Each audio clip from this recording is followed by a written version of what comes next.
Hello, how are you guys?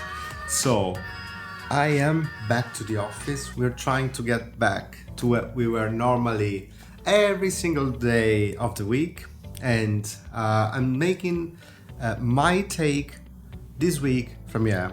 So, what are we talking about today? As always, I'm with my computer where I take my notes, I write down the things that I want to talk about, and here we go. This week I read an article on Amazon that talks about the investment that they're making to prevent sellers of their marketplace to sell counterfeit products, fake products, banned products, non-legit, basically. So before we get into that, I think it's important to define two different things that are today's e-commerce most common problem. One is for sure fake, unsafe or banned products that are sold in marketplaces more or less everywhere, and this is also the topic that we're going to talk about today. But in another video, maybe next week, I'll talk about fake reviews, because these are the main two problems of e-commerce today. Fake products that are sold and fake reviews that are written, which can be fake reviews for real, legit products or also for fake products. So quite interesting. But let's get back to the topic of today, which is fake products. And so there is an article initially written by the Wall Street Journal in some months ago, and you will find the link, of course, in the description. And they basically made an analysis of some products sold on Amazon, and it seems that there are over 4,000 products that are fake, banned, unsafe, and they are sold on Amazon. So, of course, 4,000 products, it seems like to be an important number, especially if this research is signed by the Wall Street Journal. So starting from articles like this, I think in Amazon they said to themselves, we should try to do something to protect, first of all, our brand, our image, because it's impossible that customers think that on Amazon we sell, or we let, which is more correct, we let other sellers to sell fake products, but also it's to protect the customers, us who buy on Amazon itself. So I think Amazon has always invested in trying to prevent this type of fraud, let's say, but recently they say, and I repeat exactly what I read. It seems that last year, or in 2019, they invested $500 million to fight various forms of fraud, including counterfeit products. And to achieve some sort of results in this war, they hired, they say, 8,000 people. So it's incredible. 500 million investment, 8,000 people to beat counterfeit products. So maybe it is much larger than that 41,000 unsafe products that have been identified by the Wall Street Journal. By the way, also the press release that I'm referring to, it's in the link in the description, so you can read it yourself. So what's my take on this?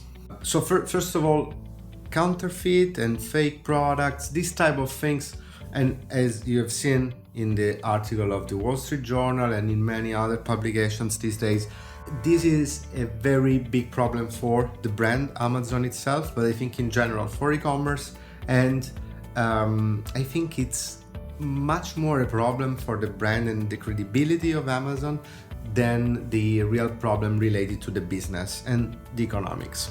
In fact, if you think about it, Amazon currently has around 12 million products in the inventory.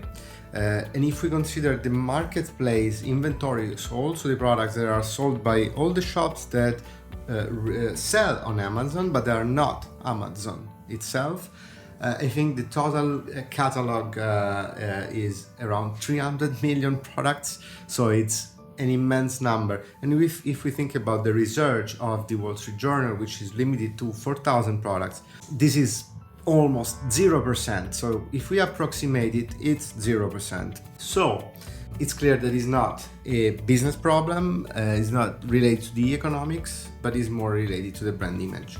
So my second take on this topic is about the disproportion between the investment that Amazon claims they have made, which is $500 million, and the size of the problem. So it seems that this problem, the counterfeit, fake, unsafe products problem, is related to thousands or dozens or hundreds of thousands of products. Does that justify an investment of $500 million? I don't know. So maybe there are more fake products than what we can think of today. Or maybe it's just to prevent from new fake products to be sold.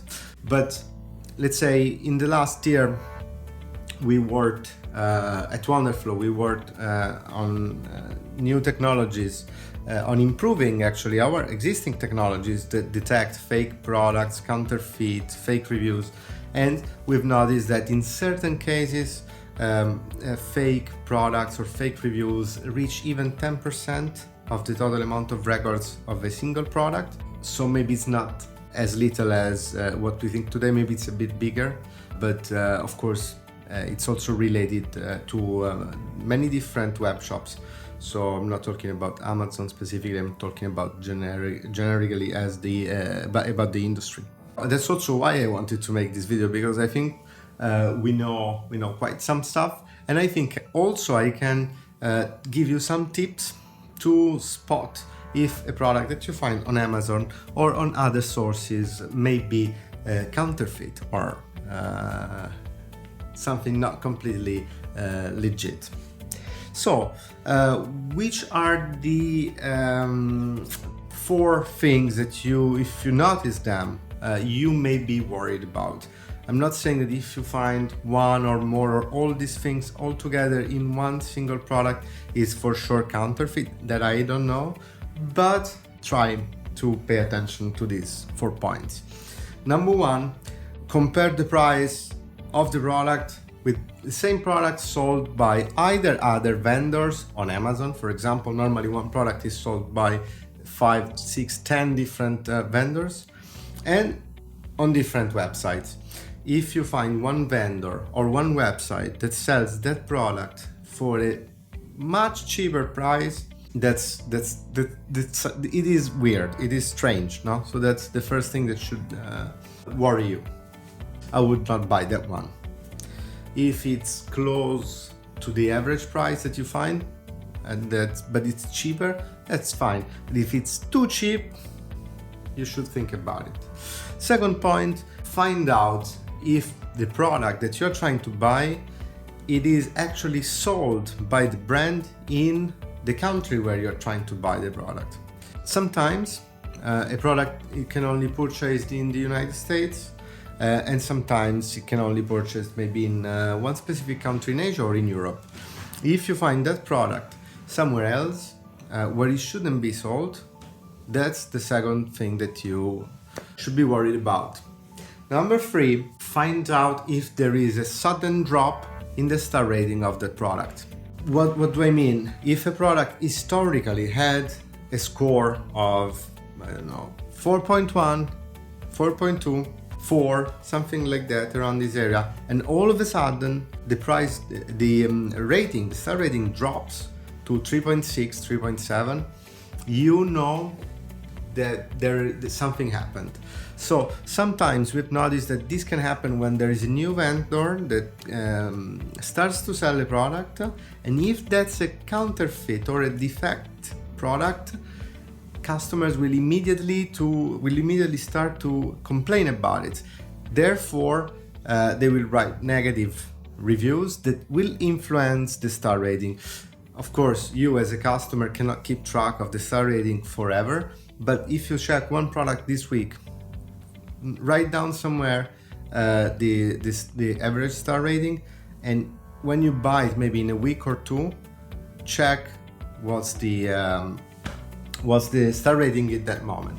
If there is a huge drop, that's something that you should be worried about. Last but absolutely not least, try to just search reviews for specific keywords. It's very simple. If you are on Amazon, just click on the button to load more records, load more reviews, and then use the search button in your browser. You search for keywords like fake, knock off, not legit, or other words that are related to products that malfunction or that are possibly fake. Customers, most of the times, they write it if they think it's fake. So if you find more than one customer that complains about something like that, you should be worried. If you find all these things all together, there are some chances that that is not authentic. So I hope you enjoyed these minutes together. Next time, as I promised, we're gonna talk about fake reviews, which can be of fake products and also real products, but that's another story. So for the moment, have a great day and see you soon.